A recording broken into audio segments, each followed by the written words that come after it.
Hello Infinites, welcome back to Infinite Financial Academy, one of the best financial institutions in the industry.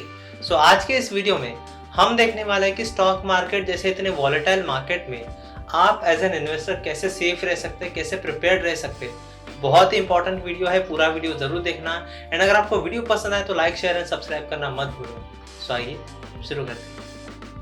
तो दोस्तों, सबसे पहली technique या फिर वो चीज़ जो आपके पास होनी चाहिए as an investor of stock market, वो ये है कि इमरजेंसी फंड आपके पास होना ही चाहिए। अब देखिए, emergency fund, health insurance and life insurance, ये तीनों चीज़ें सबसे पहले आपके पास होनी चाहिए इन्वेस्टिंग की जर्नी शुरू करने से पहले, क्योंकि उसके इन्वेस्टिंग में आपको नुकसान भी हो सकता है। तो ये तीनों चीज़ आपको प्रोटेक्ट करके रखेंगे। अब सबसे बेसिक है इमरजेंसी फंड होना। अब इमरजेंसी फंड का अमाउंट कितना होना चाहिए, वो सबसे बड़ा क्वेश्चन रहता है सबके दिमाग में। अब देखिए, इमरजेंसी फंड का अमाउंट डिपेंड करता है आपके मंथली एक्सपेंसेस पे। आप कितना खर्चा करते हो मंथ में, जो आपको देखना है एंड उसको मल्टीप्लाई करना है जितने भी महीने तक का आपको इमरजेंसी फंड बनाना है। वो 3 मंथ का हो सकता है, 6 मंथ्स का हो सकता है, 12 मंथ्स का भी हो सकता है। तो जितना भी अमाउंट आपका आएगा, मंथली अमाउंट जो आप खर्चा करते हो, वो इंटू 3, इंटू 6 या फिर इंटू 12 कर देना। जो भी अमाउंट आएगा वो आपको रखना है इमरजेंसी फंड में। और इमरजेंसी फंड की सबसे बड़ी चीज़ ये है कि वो लिक्विड होना चाहिए। जब भी आपको ज़रूरत पड़े तभी आपको वो निकालना आना चाहिए। आप निकाल सकते हो उसको झट से। ऐसा नहीं कि स्टॉक मार्केट में डाला हुआ है तो वो T+2 डेज में आएगा, T+1 डे में आएगा। तो ऐसा नहीं होना चाहिए। इमरजेंसी फंड को आप या तो बैंक में रखो, या तो FD कर दो, या तो मनी मार्केट इंस्ट्रूमेंट्स में इन्वेस्ट कर दो, जहाँ पे आपका पैसा भी सेफ रहेगा एंड लिक्विड रहेगा। आप कभी भी निकाल सकते हो। ये सबसे इंपॉर्टेंट चीज़ है इमरजेंसी फंड के बारे में। तो सबसे पहले इमरजेंसी फंड जरूर बनाइए।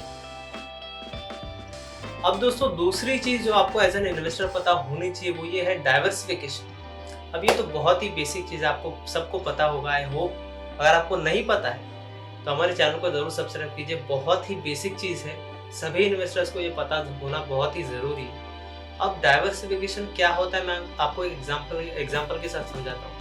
देखिए, अगर आपने किसी एक फेवरेट कंपनी में इन्वेस्ट किया, आपका सारा का सारा पैसा उसी कंपनी में लगा हुआ है स्टॉक मार्केट में, एंड खुदा ना खास्ता अगर वो कंपनी बंद पड़ जाए तो आपका पूरा का पूरा पैसा गया उसी कंपनी के साथ, और वो आपको वापस नहीं मिलने वाला। तो ये क्या होगा, आपने एक ही कंपनी में इन्वेस्ट किया, आपने डाइवर्सिफाई नहीं किया अपने इन्वेस्टमेंट्स को। अगर वहीं आपने 10-15 कंपनीज में इन्वेस्टमेंट्स किए होते हैं, तो अगर कोई एक कंपनी बंद भी हो जाती तो आपकी जो 14 कंपनीज जो अदर कंपनीज है, वो आपको प्रॉफिट बना के देती, और ऐसा होता भी है। तो डाइवर्सिफिकेशन बहुत ही ज़रूरी है, जो म्यूचुअल फंड्स में होता है। अगर आप स्टॉक मार्केट में डायरेक्टली खुद इन्वेस्ट नहीं करना चाहते तो म्यूचुअल फंड्स भी शुरू कर सकते हैं। अब म्यूचुअल फंड्स देखिए, किसी 1-2 कंपनीज या 10-15 कंपनीज में इन्वेस्ट नहीं करते, वो एटलीस्ट 50 कंपनीज में इन्वेस्ट करके रखते हैं, ताकि इन्वेस्टर्स को लॉस ना हो जल्दी। तो वहाँ पे वो क्या करते हैं, डाइवर्सिफाई करके रखते हैं, क्योंकि अगर कोई कंपनी बंद पड़ गई या फिर कोई सेक्टर लॉस दे रहा है उनको, तो दूसरा सेक्टर जरूर उनको प्रॉफिट देगा। तो आप डाइवर्सिफाई कर सकते हो on the basis of sectors, on the basis of companies, and there are many things। तो डाइवर्सिफिकेशन करना बहुत ही जरूरी है एज एन इन्वेस्टर। एंड दोस्तों, तीसरी चीज जो आपको एज एन इन्वेस्टर ध्यान रखनी है कि सेट रियलिस्टिक एक्सपेक्टेशंस। अब देखिए, स्टॉक मार्केट है, आपको पता है मार्केट कभी ना कभी तो नीचे जाने ही वाला है एंड आपको लॉस होने ही वाला है। आपका पोर्टफोलियो वो लाल दिखेगा ही दिखेगा। तो उसके लिए आपको रेडी रहना है। बिकॉज क्या होता है ना, जब भी मार्केट नीचे जाता है, इन्वेस्टर्स काफ़ी घबरा जाते हैं, उनको डर लगता है कि मेरा पैसा डूब रहा है मेरे आंखों के सामने। तो ऐसा नहीं है, मार्केट कभी ना कभी नीचे जाता ही है एंड वो ऊपर आता भी है। काफ़ी अच्छा प्रॉफिट्स दिया है। कोविड के दौरान भी हमने देखा था, मार्केट एकदम से बहुत नीचे चले गए थे एंड एकदम से ऊपर भी आ गया मार्केट। तो उसके लिए आपको रेडी रहना है। आपकी एक्सपेक्टेशन होनी चाहिए कि एटलीस्ट 10% प्रॉफिट तो मेरा बन ही जाएगा, एंड हो भी या बहुत ज़्यादा तो 20-30% तो बन ही जाएगा। तो आपको ये दिमाग में रखना है कि आपको लॉस होना ही होना है कभी ना कभी। लॉस भी नहीं बोल सकते, आपका पोर्टफोलियो कभी ना कभी तो लाल दिखेगा ही, वो कुछ दिनों के लिए, कुछ हफ्तों के लिए, कुछ महीनों के लिए, बट हर साल लॉस में नहीं रहता। मार्केट कभी ना कभी तो बाउंस बैक करता ही है। तो इसी माइंडसेट से स्टॉक मार्केट पे इन्वेस्ट कीजिए एज एन इन्वेस्टर। अब दोस्तों, चौथी चीज जो आपको एज एन इन्वेस्टर पता होनी चाहिए कि नो योर इन्वेस्टमेंट्स। अब देखिए, हर एक इन्वेस्टमेंट का अपना एक रिस्क होता है, अपना एक प्रॉफिट होता है। अगर आप स्टॉक मार्केट में इन्वेस्ट करते हो तो वहाँ पे रिस्क बहुत ज़्यादा होता है, लेकिन प्रॉफिट होने के चांसेस भी बहुत ज़्यादा होते हैं। तो आपको ध्यान रखना है कि आपको कितने टाइम तक इन्वेस्ट करना है, आपका फाइनेंशियल गोल क्या है, आपका टाइम पीरियड कितना है। समझ लीजिए आपको 6 मंथ्स के लिए इन्वेस्ट करना है, तो आपको स्टॉक मार्केट में नहीं डालना चाहिए, क्योंकि 6 मंथ्स में बहुत ही उतार चढ़ाव आते हैं स्टॉक मार्केट में। तो हो सकता है कि आपको लॉस हो जाए।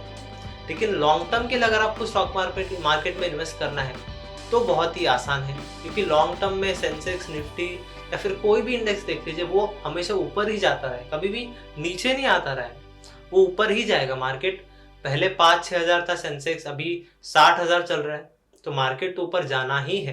तो लॉन्ग टर्म में स्टॉक मार्केट बहुत ही आसान है, बहुत ही अच्छा प्रॉफिट्स आपको बना के देगा। लेकिन आपको इन्वेस्टमेंट्स पता होनी चाहिए, आपका टाइम पीरियड पता होना चाहिए, आपका गोल पता होना चाहिए, उसके हिसाब से आपको इन्वेस्टमेंट करना चाहिए।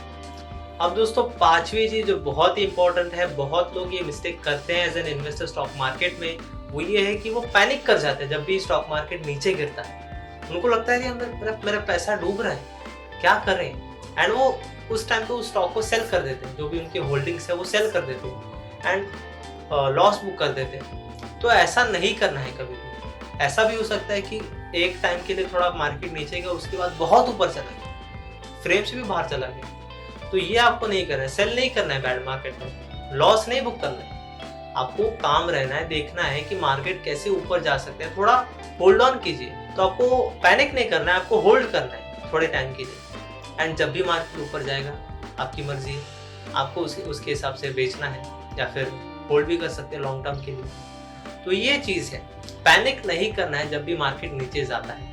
एंड जो बहुत लोग करते हैं, पैनिक के साथ वो अपना स्टॉक्स का पूरा होल्डिंग्स बेच देते हैं एंड लॉस बुक करते हैं, तो ऐसा बिल्कुल नहीं करना। तो आज के इस वीडियो के लिए इतना ही रखते हैं। अगर आपको वीडियो पसंद आया तो लाइक करना मत भूलना, एंड प्लीज कमेंट जरूर कीजिए कि आपको और कौन से टॉपिक्स पे वीडियो चाहिए, तो हम वो बना देंगे। तो आज के इस वीडियो के लिए इतना ही रखते हैं। चैनल को सब्सक्राइब करना मत भूलना। Thank you for watching.